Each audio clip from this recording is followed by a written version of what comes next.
తాకట్లో ఉన్న మీ బంగారాన్ని విడిపించి ఆ రోజు ఆన్లైన్ రేటుకి కొంటాం. Sharma gold company. భారత సంతతికి చెందిన సునీత విలియమ్స్ తో సహా నలుగురు వ్యోమగాములను పుడమికి తీసుకొచ్చిన క్రూ డ్రాగన్ వ్యోమనౌక ఫ్లోరిడా తీరానికి సమీపంలోని సాగర జలాల్లో దిగిన అద్భుత దృశ్యం గురించి అందరూ చర్చించుకున్నారు. సముద్రం నుంచి ఈ వ్యోమనౌకను బయటకు తీయడానికి స్పీడ్ బోట్లు వచ్చినప్పుడు డాల్ఫిన్లు చేసిన సందడి ఎవ్వరూ మర్చిపోలేరు. అనుకోని అతిథుల్లా వచ్చిన ఈ జీవులు క్రూ డ్రాగన్ చుట్టూ డైవ్ చేస్తూ కనువిందు చేశాయి. ఇవి అక్కడికి ఎందుకు వెళ్ళాయన్నది ఆసక్తికరంగా మారింది. నిజంగా వారికి డాల్ఫిన్స్ స్వాగతం పలికాయా? ఎందుకు అవి అక్కడికి ఎందుకు వెళ్ళాయో తెలుసుకుందాం.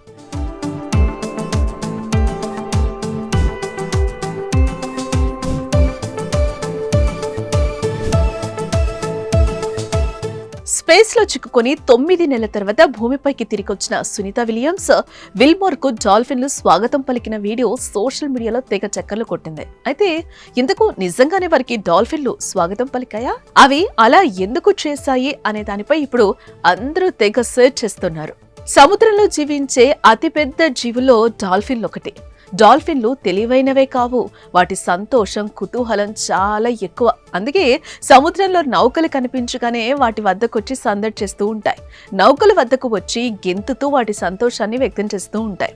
కొన్ని సార్లు నౌకలతో పోటీ పడుతున్నట్లుగా వాటి ముందు భాగంలోకి దూసుకెళ్తూ ఉంటాయి. అయితే డాల్ఫిన్లు క్రూ డ్రాగన్ వ్యోమనౌక వద్దకు రావడానికి ఇదే ప్రధాన కారణం.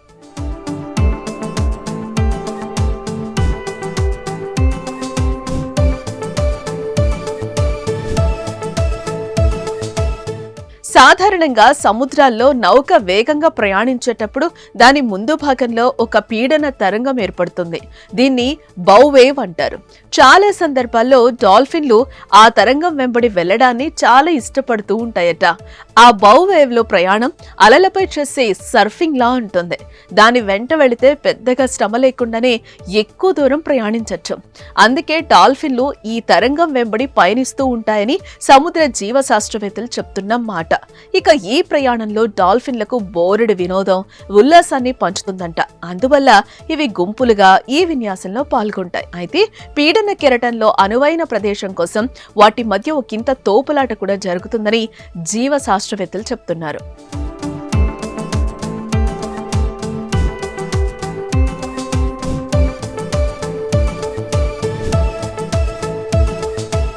అయితే సునీత విల్మోర్ రాక సందర్భంగా క్రూ డ్రాగన్ వ్యోమనౌక ల్యాండింగ్ సమయంలో తలెత్తిన అలజడి, ఆ తర్వాత స్పీడ్ బోట్ల హడావడి డాల్ఫిన్ల దృష్టిని ఆకర్షించుండొచ్చు.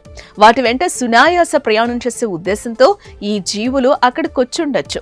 ఇక అలల తాకిడికి అవి సరదాగా గెంతుతూ వారికి స్వాగతం పలికేలా విన్యాసాలు చేశాయంటూ జీవశాస్త్ర నిపుణులు చెప్తున్నారు. ఇకపోతే అనాదిగా సాగరాల్లో వేగవంతమైన నౌకలు వచ్చినప్పటి నుంచి డాల్ఫిన్లలో ఈ తరహా వ్యవహార శైలిని మానవులు గమనిస్తున్నారు. పురాతన కాలంలో గ్రీక్ నావికులు దీన్ని గుర్తించారు. అప్పట్లో వారు డాల్ఫిన్లను పవిత్ర జీవులు, సహచరులుగా పరిగణించేవారు. పొసైడాన్ కు సంబంధించిన దూతలుగా, అదృష్ట దేవతలుగా, రక్షకులుగా వాటిని కొల్చేవారు. కల్లోల సాగరంలో తమ నౌకను సురక్షితంగా దాటవేయడానికే అవి వచ్చాయని భావించేవారట.